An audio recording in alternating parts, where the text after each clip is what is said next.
Hey, so I wanted to have a bit of a chat today about a post that was, or a comment that was put in the LFI WhatsApp community page, which was which was quite a strange one, really, because I always obviously considered Leica photographers to be of a certain caliber that you're spending all of that money on a precision tool, as is Leica, and yeah, the question was, why are my images not sharp? And that really got me thinking, because you would expect that shooting with such a high end instrument would mean that your images would be sharp, just by the very nature of actually understanding how it works. And even more worrying was that the person that had posted on the forum had said that he was actually shooting with a Q3, which I found even more intriguing, because those cameras have superior autofocus. I've never actually used one. I'm an M shooter. I've previously shot with a Canon R5 Mark II. Great camera. But for me, I've used Leica on and off over the years, starting with an M6. I also have an MP film camera, MP Mechanical Perfection. It is a fantastic camera, one that I will keep forever. And yeah, so I was just kind of really intrigued, because these modern camera systems are super fast. They generally do all of the work for us, which for me, it kind of took away the love of photography, because you could literally just walk around going snap, snap, snap, snap, snap, and everything that has a human and an eye would be in focus. And as a street photographer, that really, to me, kind of takes the skill and the art out of the genre.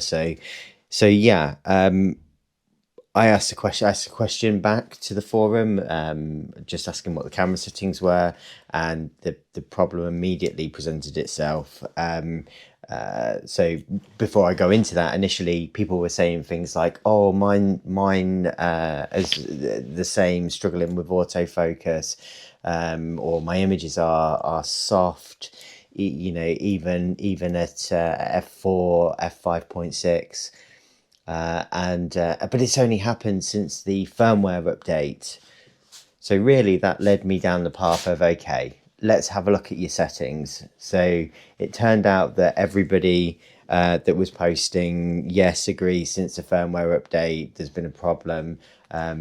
It turned out that actually they were shooting at 150th, 140th of a second, which is, in my opinion anyway, is way too low to be shooting portraits, unless you're intentionally wanting to bring some softness into the image. Now, for me, I am a great believer that sharpness is overrated, and with modern cameras nowadays, and including shooting on an iPhone, which I don't do, by the way. I use it primarily for taking a few Instagram stories, that kind of thing, but never for serious photography.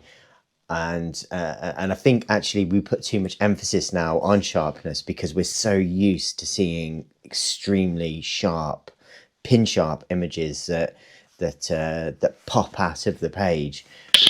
But to me, it's just way too clinical, and I like to take a step back. I actually do shoot with slower shutter speeds. I'm not afraid to shoot with flash at night, as you probably see if you do follow me on Instagram. I quite regularly shoot street photography with a flash. And yeah, so I popped a comment back into the chat to say, look, I think, I think trying to shoot at least a 60th of a second will greatly improve your sharpness, but actually you want to be aiming for around 125 250th a second to be able to actually ensure sharpness. With these modern cameras that you can literally push beyond 6400 ISO, there is literally no reason to be shooting a portrait, in my opinion, at 150th of a second, 160th of a second, even.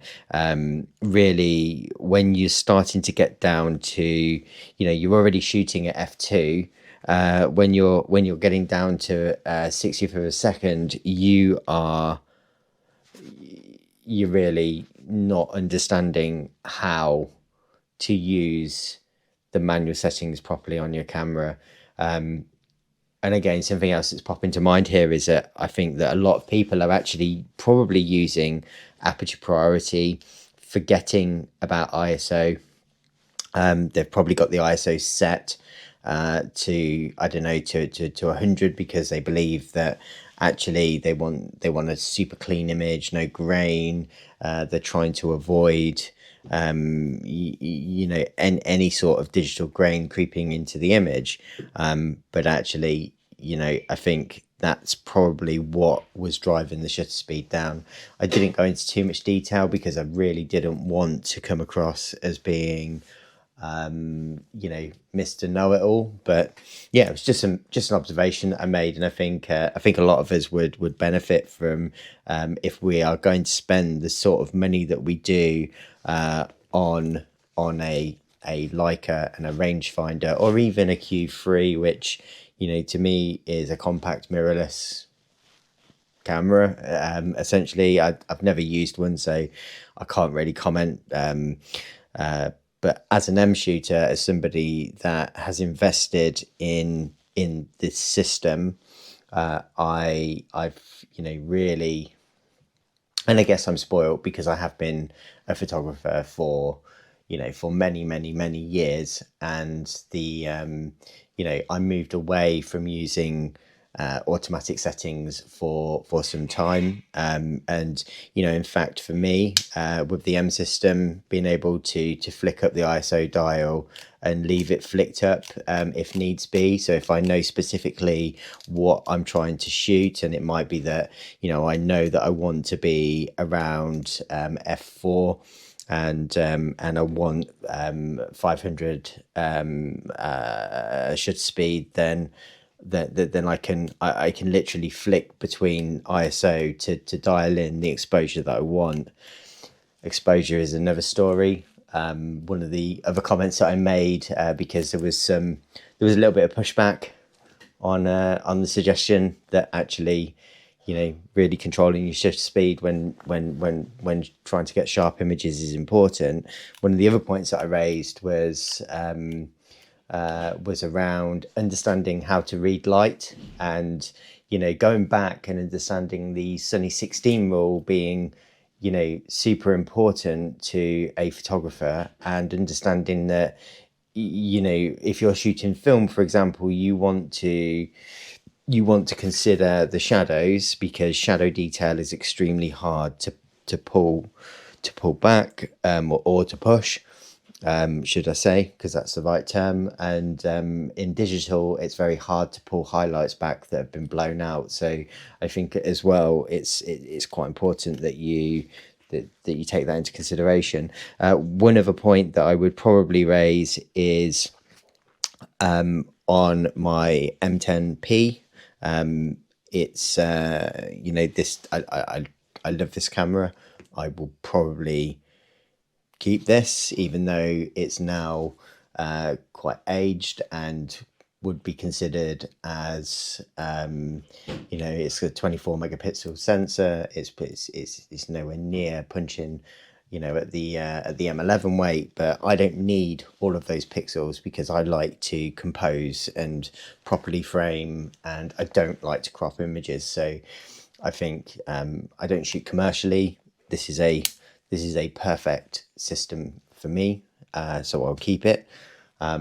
But yeah, so the conversation on that was very much, you know, around understanding light and how to use light to your, you know, to your benefit, and not lifting out all the shadows with your digital images so everything looks bright. You know, some shadow detail is really important, especially around framing.